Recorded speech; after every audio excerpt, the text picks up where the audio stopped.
Alright guys, let's ask some questions for the rest of this season. I have 4. I know 5 sounds better on YouTube, but I could just think of 4 right now. First one is around the Hornets. Some of it is how dangerous are they right now in a potential playoff series where it's going to be one of the top seeds facing them. And then also just, is this a sign that the Hornets are about to just be an awesome team for a long time, assuming that they're healthy? And that's been the biggest thing. This has been the longest stretch of LaMelo and Brandon Miller together, and then just all the good talent they've brought in over the last 2 years pretty much. Kahn, Diabate, Kalkbrenner, Grant, and Josh Green are fine role players. Sion, the whole thing. I do want to start with LaMelo, though, because when you look at his stats over this recent run where they've been a top 10 offense and defense in the last 15 games, yeah, there's been some blowout wins in there, whatever. And they just lost to the Pistons with the brawl and all that stuff. But looking at LaMelo's numbers, they're not too different from what they've always been. In fact, he has a 50 true shooting in the last 15 games, and yet he's got a 123 offensive rating. And I think it's because LaMelo just has always had, even with some of the frustrating step-back threes and whatever, he's always just had this inherent impact as a passer and an advantage creator, and now the talent around him is just better. So, you look at the first 3 of the game that Kahn made in his 30-something point game against Dallas in the battle with him and Cooper, right? LaMelo created the initial thing by getting a Gafford switch, and then the Mavs doubled him to where Gafford could go back to Diabate.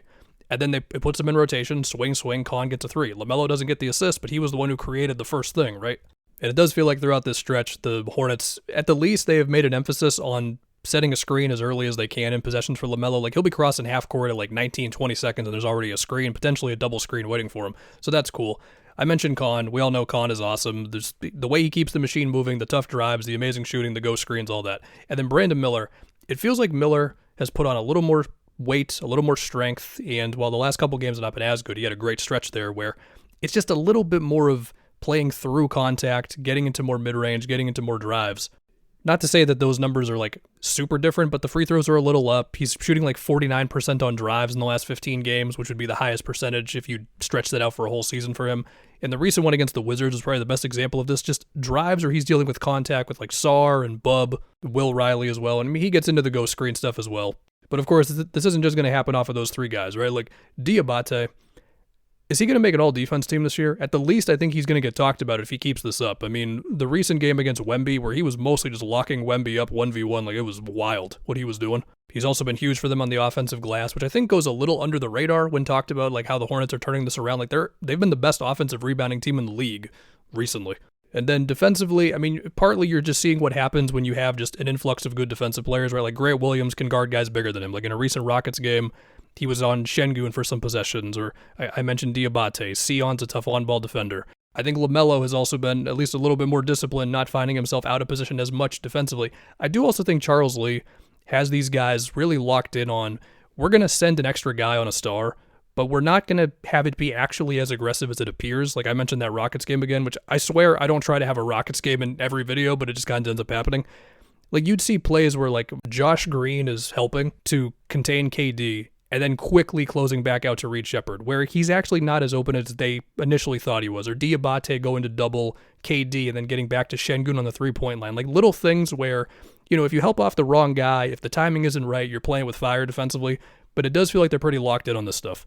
Also, second in defensive rebound percentage doesn't hurt. The Hornets are good. How scary are they for a playoff series? Preview, I'm going to talk about the Knicks defense again in this video. The Knicks defense has been really good lately, so if you were on hey, could the Hornets make the Knicks defense look bad? And the Knicks defense has been better lately, I'll just give you that. We'll talk about it when we talk about it. But if the defense isn't looking good about 2 months from now, then yeah, that could be a little scary. The Pistons are obviously tough as hell. They could disrupt the Hornets and just not have them be as comfortable bringing the ball up sometimes. The Celtics are actually up to 10th in defense. I think a lot of it is because they're getting back to we give up a good amount of three-point attempts, but you don't shoot as well as you might against another team. It'd be a fun time. I'll just say, I don't really want to see the Hornets in round 1. I'll take the Magic. Yeah, now they got Kobe White coming in, so cool.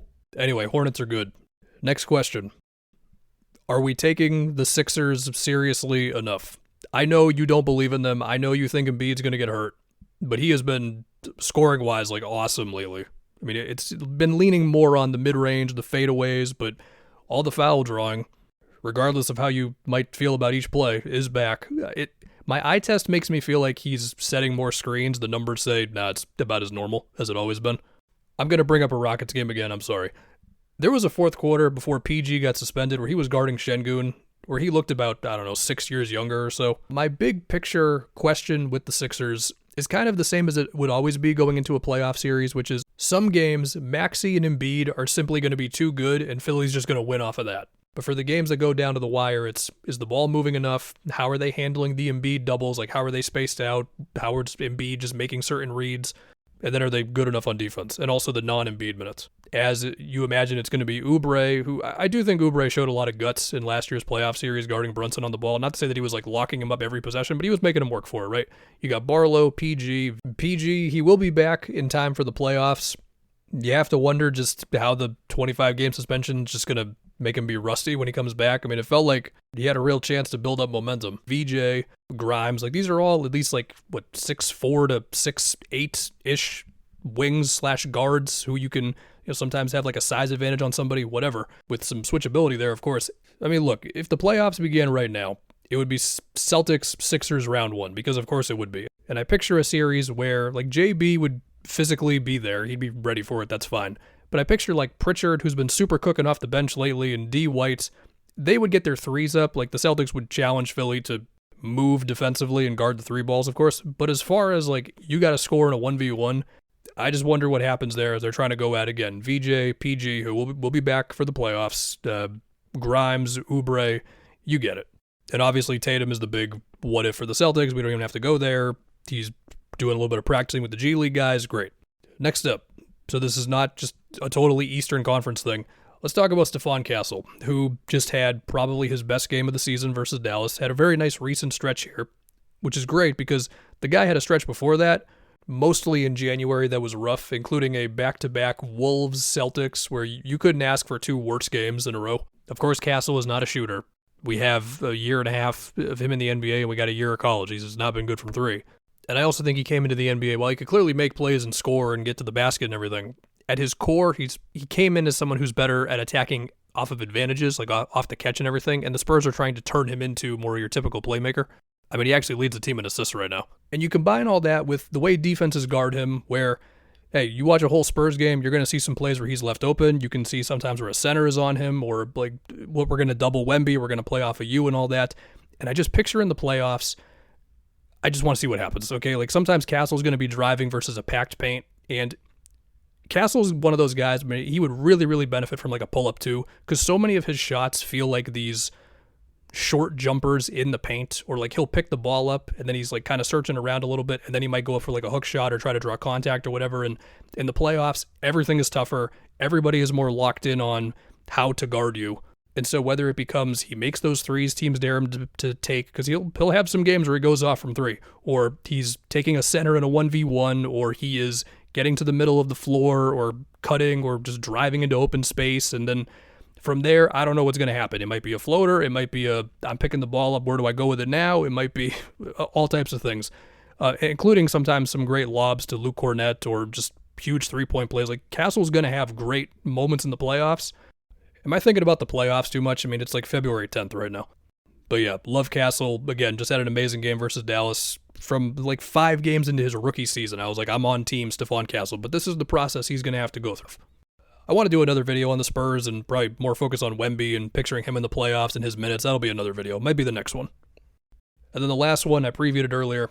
The Knicks defense. I am once again talking about the Knicks defense. And you know what? Maybe I owe Mike Brown an apology because the Knicks have been much better defensively since they had that players-only meeting. They are number 1 in defensive rating in the last like 10 games. And so my question is, how real is this? There's been some interesting things. Number 1, lineup-wise, they've actually been leaning more into Cat or Mitch in the game, but not as much of like we have to have both of these guys on the court all the time. They're in a battle with the Pacers as I do this. I don't know what's happening in that game right now. I found myself most locked in on what Cat is doing on screen actions, where in the Nuggets win, he was very high up on some Murray actions, and then the Nuggets would... Jokic took like 13 threes in that game. That was weird. He like went 1 for 13, but they were willing to be like, we're going to close out on a Christian Brown or a Spencer Jones, or not close out on Spencer Jones, really, to be honest. He played like 12 minutes, but Cat was a little higher up on those until Mitch would come in there and then sometimes be like in like 2 places at once on defense. In the Celtics game, I thought he was like probably a step below the level of the screen, at least in the third quarter when the Knicks pulled away, except for a couple of times when JB was able to score on him at the rim. But he was like high enough to where like Pritchard or JB or D White wouldn't be able to just comfortably get into like a pull-up three, but he also wasn't so high that it would put him in rotation after the initial like crowding the ball handler moment, you know what I mean? And then in the Laker game, I thought he was high enough on Luka screens to where it would dare the skip pass from Luka to like Rui or LeBron or whoever, LaRavia. And the Lakers missed some makeable threes in that one, but I thought there were some good Knicks closeouts at the same time. Like, look, I don't know, man. The Knicks defense has thrown me for a loop all season. Sometimes they look bad. Lately, they've been good. Should I be this invested in it? Yes, they embarrassed my team in round 2. Did any of that make sense? I don't know. The Patriots got waxed. They weren't lying about that Seahawks defense. It really is that good. Drake May wasn't ready for the moment, man. It is what it is. Still won the AFC before Josh Allen. The halftime was great, so we got that.